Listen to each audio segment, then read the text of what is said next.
खोइछा में अबीर होली खेले चलली भवानी लेके खोइछा में अबीर होली खेले चलली भवानी दूसरा होली हो पटना में खेले दूसरा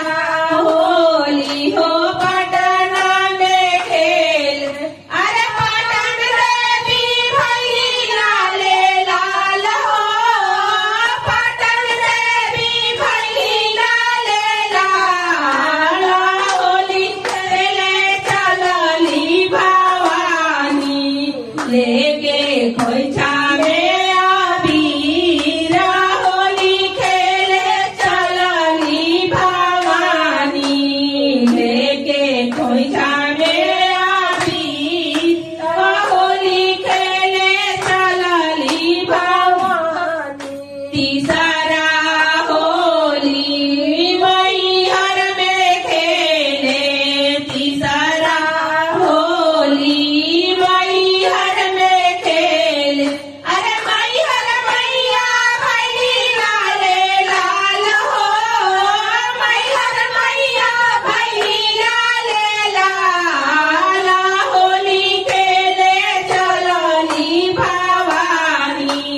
लेके खोइछा में अबीर होली खेले चलली भवानी लेके खोइछा में अबीर होली खेले चलली भवानी चौथा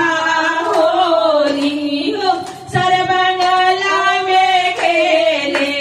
चौथा होली सर्वमंगला में खेल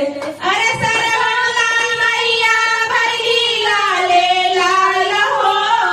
सर्वमंगला मैया भैली लाले लाल होली खेले चलली भवानी लेके खोइछा में अबीर होली खेले चलली भवानी होली हो होली हो होली हो